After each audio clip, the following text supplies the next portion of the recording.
Hi everyone. So for my poster, I chose to use Canva. I chose Canva because I really like graphic design myself. It's something that I'm interested in. I have a couple programs on my computer and I like to play around with some graphic design for educational purposes, but I also thought that this was a really user-friendly tool. So that's why I chose Canva. Alright, so here's my Canva about teaching online, and I chose the quote, "Where my reason, imagination, or interest were not engaged, I would not or I could not learn," by Winston Churchill. I thought that was really telling of education in general, but in particular, teaching online. So some of my philosophies. Number one was engagement is everything. And I think that really came from my experience in teaching my short little 10 minutes online. I discovered that that was maybe my biggest struggle, especially with the young students that I had. Each one teach one. Differentiation is one of the biggest advantages of learning in this format. Teaching online is not easier, or at least it shouldn't be, but I think there's often that misconception that online teachers have it made. They just get to sit in their pajamas behind a computer and kind of facilitate some discussions, but I think well, I know now that we've taken this class that there's much more to teaching online than what meets the eye. Online learning should be student-centered in the sense of format, flexibility, and educational goals. I think student-centered is a really big point here, and we know that as educators, all learning should be student-centered, but I think particularly online learning provides a unique stage for this, and there's such a big opportunity for it. Online learning should use tools that promote student-to-student collaboration, as well as teacher and student collaboration, and this will teach content as well as create that sense of community that we've been talking about. So my ideal online course. I basically proposed this idea when we first wrote that paper, our first, I think it was module number 2, something like that. And I kind of wrote my paper as if I were presenting the idea to a board, to my school board for implementation. And I feel like I have a pretty good structure set up. So my ideal online course to teach would be a summer reading course for elementary students. The main goal of this course would be to prevent summer reading regression, which is something that we as elementary educators have seen become a really big issue in grades K through 3 or 1 through 3 when they come back to school. Students will spend the fall semester catching up to where they were when they left us in June, and as a result, they're behind for the rest of the school year. So I was trying to think of ways that we can at least prevent that from happening, let alone, how wonderful would it be if they continued to read and grow over the summer and had a little bit of a head start and advantage at the beginning of the school year. Most of the assignments would be asynchronous and very student guided, student centered. There would be one synchronous session weekly, and this would be scheduled at times that meet all families. I know there are lots of busy schedules over the summer, so the important thing is to keep it convenient for families and remain flexible so that families are still interested in participating in a course like this. So flexible and student-centered. The asynchronous assignments will be released weekly. They will be posted on the class story on our class dojo page. Those assignments will include one assigned reading on Epic, and that will show up on their Epic account in their little mailbox, the reading that I assign them.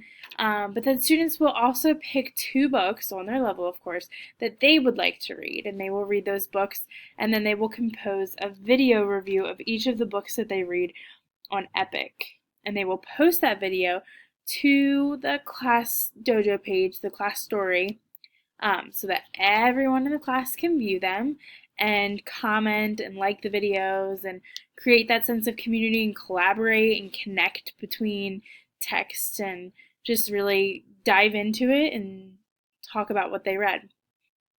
Students are expected to respond appropriately to the reviews of their classmates. In addition to all of this all of these asynchronous readings, students would also be given 5 high-frequency words that they would study throughout the week, and that would come into play when we meet for our 20-minute synchronous session. So we would have one synchronous session once a week for 20 minutes. During this session, students would collaborate between their peers and also with myself to discuss comprehension components for the week's assigned reading. So we would really dive into that reading that I assigned to everyone and discuss some really deep comprehension questions, a lot of thinking beyond the text. Those are often questions that kids start to stumble upon at this point in the school year. So we would dive into our reading. I would give students a little bit of time to use those breakout rooms. Maybe they could connect readings that they chose on their own to the assigned reading. Maybe they could connect their text that they chose to another student's text. There would definitely be some time for discussion in those breakout rooms where the students are just kind of on their own and I'm facilitating and guiding that conversation as I see necessary. After our conversation about comprehension and all of our readings, students would then participate in a sight word quiz as a group, and we would be using Blackboard as the learning management system for this synchronous session. Students will utilize the chat tool, the breakout rooms, and the whiteboards, all as a part of Blackboard. And like I said at the end, we would all participate in a 5 weekly word sight word quiz. During our synchronous sessions, students will be using the Blackboard tools again, the whiteboard, chat box, and breakout rooms. Students will also have the opportunity to collaborate on the Class Dojo page, and I think this is pretty unique because there is that opportunity for them to comment on each other's stuff, on their postings, and really build that sense of community, but also to, pose questions and dive deep into the content. So I think that's really, two birds with one stone kind of deal. How does it all fit together? Well, we know that when we combine engagement, collaboration, motivation, that's when we get the most learning. So students will be engaged in the content of my course through various social aspects, the student choice of reading, and the use of the age-appropriate technology. Students will collaborate with each other and with myself to discuss and create an online learning community. So I will be a part of those discussions on the Class Dojo page. But as far as having specific feedback, constructive feedback for students, I would prefer to message that to them privately via Class Dojo so that they are not feeling like I'm embarrassing them or anything like that. I would expect this to be a pretty small class size, and the point here is really to encourage kids and keep them reading through the summer. So I wouldn't want to do anything that would hinder them, and at this young age, at the elementary level, students are pretty sensitive to those kinds of things. Students will be motivated to participate because they're choosing a majority of the learning materials, and I think that's really important, and it's something that they're really not used to doing at this grade level. As far as management and assessment, so the class will mainly be managed through Class Dojo. Weekly assignments and details will be posted on the class story page. However, students will be able to go directly into the Epic site and log into their account, and on their little mailbox they'll get their red notification, and it will display the assigned reading, and any quiz that I would pair with that would also pop up there. Students will be assessed on their participation in the comprehension questions asked during the synchronous session. Students will also be assessed on their collaboration and participation in the video reviews. So obviously posting those video reviews for the 2 books that they chose, but also commenting constructively on their peers. Again, constructive feedback will be messaged privately, and I will be a big part of the classroom community, and I think my main job is going to be to encourage students and families and facilitate those positive conversations.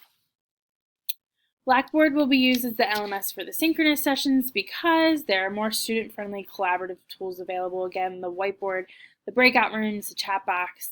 The site is generally easy to navigate for young students and their family. This is what I use for my synchronous lesson, and I found it really easy to teach the kids how to use it, even in first grade. Lessons are archived for any students that are unable to virtually attend the session, maybe they're on vacation or whatever, or for those that are simply reviewing some of the content. And Blackboard technology seems to overall be less glitchy. I had a lot better luck with Blackboard than I did with some of the other options. Some of my light bulb moments for this course, I think I've pretty much decided good teaching is pretty much good teaching, and I didn't necessarily have that overall conception coming into this. But I think I'm finding that a lot of the things I do in my brick and mortar classroom transfer over to online really nicely with just maybe a few tweaks and a few extra things to keep in mind. But I'm also finding that a lot of the things that online teachers should be doing, I should be doing in my brick and mortar classroom as well. So I'm finding the two pretty much transfer over pretty well. Online teachers do not have it easier, like I said at the beginning. I think there's this misconception that they sit around in their pajamas and just hang out all day, and that's certainly not the case. Student engagement can be 10,000 times more challenging on the other side of a webcam. I found my students, making faces at each other, and they just weren't experienced with it, and it was definitely a challenge.